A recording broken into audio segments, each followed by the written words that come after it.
Welcome back to Travails, everyone. Today we're going to be seeing if we can make a bodged repair to the heat shield on my wife's car.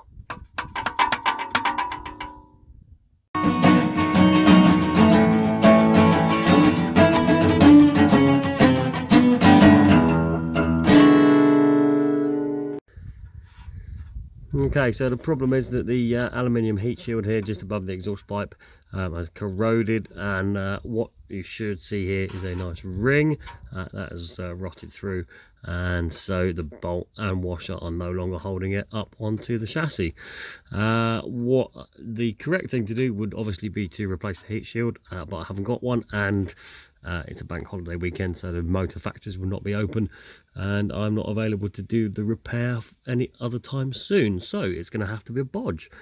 So what I'm going to do is use a piece of angle steel that I just happen to have in my scrap stock pile.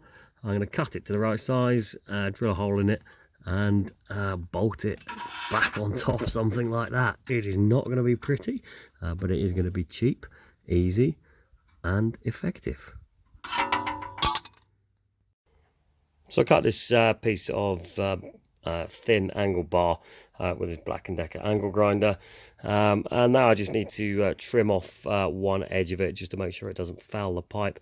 To be honest, it's easiest just to do it with these tin snips than doing it with the angle grinder, to be honest.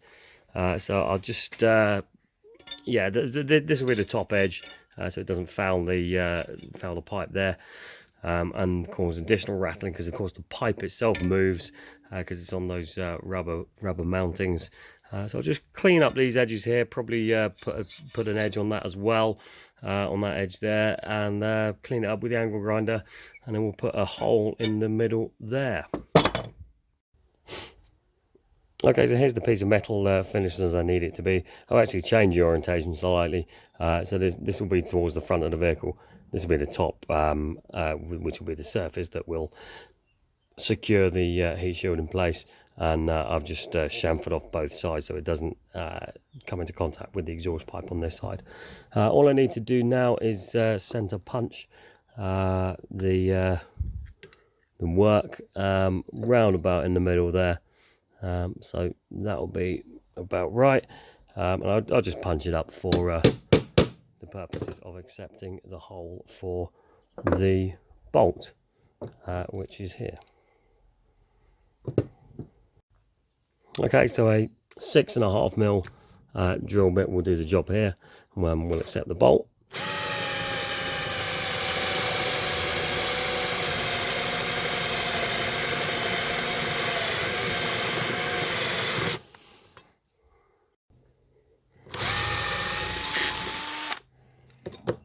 Okay, there we go, that's through, and there's the bolt.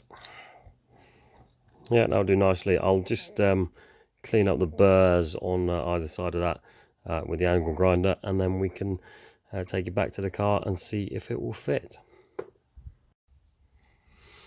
Okay, so here's the piece in position under the car. I'm going to try and with one hand move that up so I can get the bolt in the hole, so to speak. I think it's in. Just do a bit of hand tightening, and then I'll try and get a socket on there. Already I can feel that's tightening up nicely, and is also forming to the shape of the heat shield. So let's try and get a socket on there.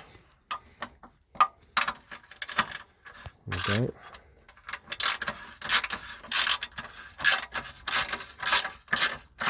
Yeah, I can feel that. That's sort of bending the sides of the heat shield, and just getting it flat, and the bracket I've made is forming to its shape. So that's pretty tight there now. That's not going to go anywhere. It's holding it on both sides, so it's doing that job.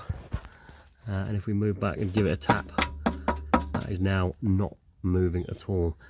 And there's plenty of clearance there in between the pipe and the bracket, so that's not gonna, that does move ever so slightly, as all exhaust pipes do, but that's not going to come into contact with our bracket. So I think we can chalk that one up as a win. The wife will be very pleased. There is now no rattling noise coming from here, and there's no moaning noise coming from anywhere else. So total cost of that repair, 0. And if anyone asks you why you're keeping that big pile of rusty metal, then you can point them to videos like this and say, well, one day, dear, you might want a repair done on your car for free as well. Thank you guys for tuning in, and hopefully this can help you to solve a few of your own problems.